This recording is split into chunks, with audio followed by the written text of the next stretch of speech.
Hey everybody, this is number 3.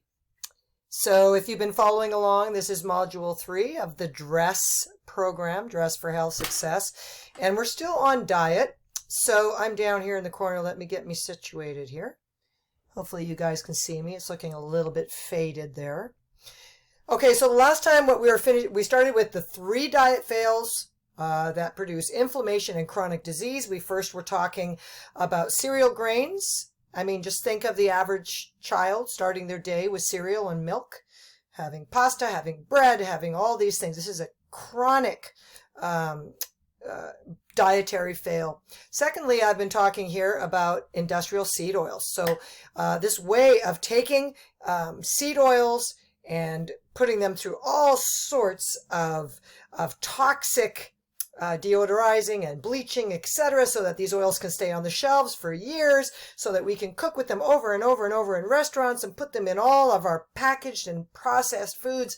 And so when I ended the last module, I was telling you guys about how our cell structures are permeable walls. A normal healthy cell, if you look at this little visual here, the unhealthy cell, look at the color of it, it's dark, and the cell membrane is hard and rigid. You can see the outer wall is hard, and our cells normally should be fluid, that the nutrients can come in and the waste products go out. But once we get these hardened cell walls, you can see from this picture here that only some nutrients can get in and only some waste products get out, so they become pretty sick.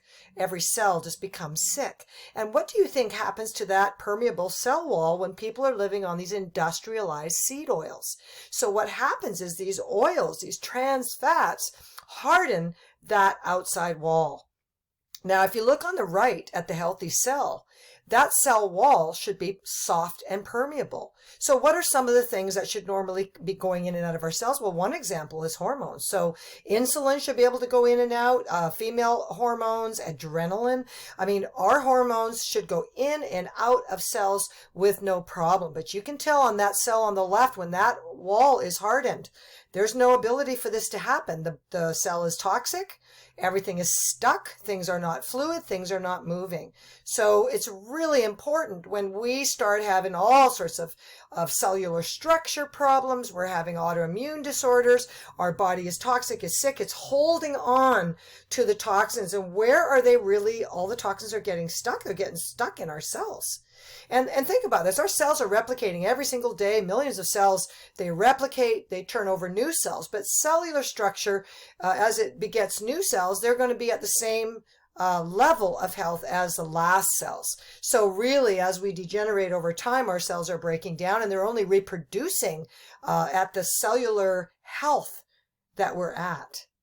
So this is why it's so important to really look at these 3 diet fails. The most important thing, as I said earlier, is inflammatory foods in the body. They create leaky gut syndrome. They create inflammation. They get into our blood. They get into our cells. And I really want to encourage everybody you can just start with these small things, 3 diet fails. I mean, if you can't get rid of grains completely, you can really cut down. Secondly, look at these oils. You know, you really have to start looking at what are the fats and oils I'm eating? What's coming into my body? Is it natural, right? So I want to just show you those cells. And then I want to talk another thing about these oils. Restaurants and others, I would say, so if not just restaurant, probably when they're making the processed foods, I would say all of them, they repeatedly heat industrial seed oils, and it reduces the cost. So they're actually able to produce, the foods that they're producing are pretty cheap, but it results in an oil that is full of toxic byproducts. Also remember, these toxic byproducts are coming trying to get into your cells and into your body and into your blood. So repeated heating of these trans fats and sick oils depletes vitamin E, a natural antioxidant, while inducing the formation of free radicals that cause oxidative stress. And by the way, you guys, free radicals and oxidative stress is aging, looking old before your time. And something that would do this quick also would be smoking. So smoking is getting, it's depleting and aging us at this structural level, right?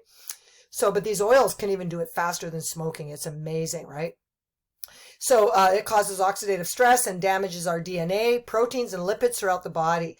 These harmful effects explain why repeatedly heating industrial seed oils, and this is associated with high blood pressure, heart disease, and intestinal and liver damage. So avoid them. So my thought to everyone watching this, get rid of the bottles of canola, corn, cottonseed, soybean, sunflower, safflower, peanut oils that you have in your kitchen.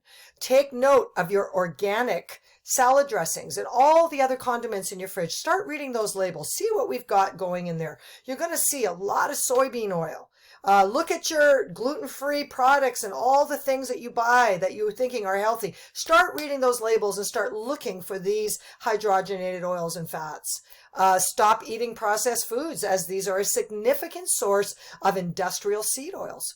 So anything you buy, you guys, I mean, you're looking, even if you can make your own hamburger at home with good fat, but if you're going to buy a hamburger in a restaurant, or you're going to go to maybe a Mexican food restaurant, the base of all the products and everything that it's cooked in are going to be these oils, and they're recooked in and recooked in. And that includes McDonald's, that includes all of the fast food restaurants.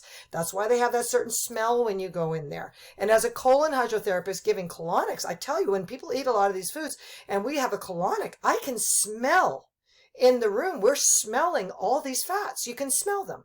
It smells like a fast food restaurant. And this is from waste coming out of somebody. This is how much it stays in our bodies and destroys the elimination process. So reduce your consumption and start paying attention to these. We talked early in the very beginning of the first module, I said, doing anything repeatedly makes it way worse. Doing something occasionally when you have to is one thing. But most people are eating like this every single day of the week.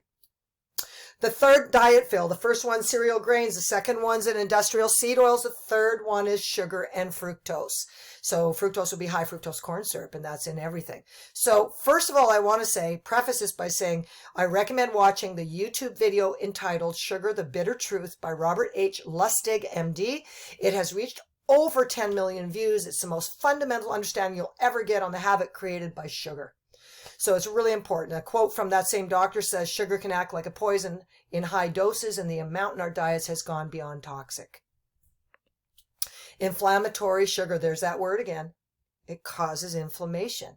So we've just looked at 3 regular foods in everybody's diet that create inflammation in the body. You're looking at grains, you're looking at those oils, and now we're looking at sugar. Sugar is in your soft drinks, fruit juices, sport drinks, hidden in all processed foods, from bologna to pretzels to Worcestershire, I can never say that, Worcestershire sauce, to cheese spread. And now most infant formula for babies has the sugar equivalent of 1 can of Coca-Cola.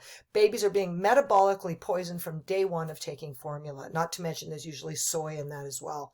So in 1893, there were fewer than 3 cases of diabetes per 100,000 people, and now it's over 8,000. I know it's higher than this because this is an old statistic out of every 100,000. Sugar has been associated with Alzheimer's disease. We actually call it type 3 diabetes, sugar. It creates a mental condition. Our brains are 64 to 68% fat, depending what you read, and we're living on sugar. Our bodies need good fat, okay? So it's associated with Alzheimer's disease and breast, endometrial, and colon cancers. One new study found that normal weight people who loaded up on sugar doubled their risk of dying from heart disease, doubled. Other research pinpoints excess sugar as a major cause of non-alcoholic fatty liver disease. By the way, very common even in young people nowadays, which can lead to liver failure. Again, we're going to raise up that same, I keep saying inflammation, but what's the other thing I'm saying that the inflammation is coming from? Leaky gut syndrome. So researchers now believe sugar changes your gut, creates dysbiosis, an imbalance of good and bad bacteria, punches holes in the wall of the intestinal tract. It's literally leaky. Okay, so when you're eating, your proteins and everything drift right through into your bloodstream. So here we go. Sugar changes the gut microbiota in a way that increases intestinal permeability, holes, also called leaky gut syndrome. Eliminating excess added sugar is a key part of any effective leaky gut treatment.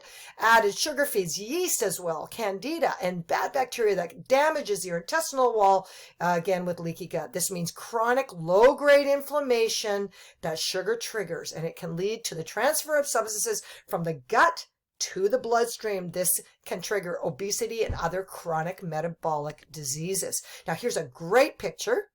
So you can imagine we want tight junctions. We're looking at a normal tight junction of cells up above on the left. And then once we start getting these holes poked through the wall of the intestinal tract, which can come from these cereal grains, which can come from these refined seed oils, and thirdly, from these sugar and high fructose corn syrup, you can see that these gut walls become leaky and inflamed. You can see at the top right how these intestinal mucosal cells start to separate and those tight junctions become looser. Now stuff is leaking right through the gut wall, and look at where it gets to, right into the bloodstream. Now what's happening? You've got hay fever. You're reacting. You're allergic to absolutely everything, because look at all the things in the bloodstream. Look at that picture. You've got these little things floating around in the bloodstream. The body's overwhelmed. It can't deal with all these things that are floating around. It's your immune system's trying to fight it. And now what do you get? Autoimmune disorders, fibromyalgia, chronic fatigue, lupus. Oh, there's so many of them, right? You're gonna breach that blood, and then you breach the blood barrier to the brain as well. You've got chronic inflammation. You're at malabsorption, and you're not getting your nutrients because this is what's happening. Your foods aren't digesting. And now can you just look with me and imagine what's going to happen in chronic inflammation over time? This is going to lead to every form of disease. And I will add that I know some people have to be on prescription drugs, but many of them also cause leaky gut syndrome all on their own, just by themselves. So if you do have to be on some prescription drugs, that you can take steps to help your gut and help your gut lining. Also, if you are on prescription drugs, get checked for H. pylori and other bacteria that can form from just the taking of those drugs. So there's a good picture of leaky gut syndrome, and this is a chronic state that we're all in when our bodies are inflamed, right? And this is also going to be dysbiosis, which is an imbalance of probiotics and bad bacteria. So the next, I just said white sugar. Now we're going to say high fructose corn syrup, HFCS. It's in everything. Now they're actually saying in a lot of these products organic high fructose corn syrup, which means, zero. So high fructose corn syrup is highly refined, extremely sweet, and inexpensive sweetener. That's why we see it more, because it's cheaper to do than even white sugar, and it's added to almost everything. Many consumers think it's good because its name has the word fructose in it and that it's made from fruit. However, the fructose in high fructose corn syrup is not derived from fruit at all, and it's manufactured from cornstarch by an enzymatic process that turns the cornstarch into glucose and then mostly fructose. So it's cheaper than sugar because of the government farm bill corn subsidies. Products are sweeter and cheaper than products made with cane sugar, and they create more of a sugar high and a buzz than regular sugar because of the way the sugar processes fructose. Fructose goes right to your liver and triggers lipogenesis, the production and storage of fats like triglycerides and cholesterol. This is why it's a major cause of liver damage and a non-alcoholic fatty liver.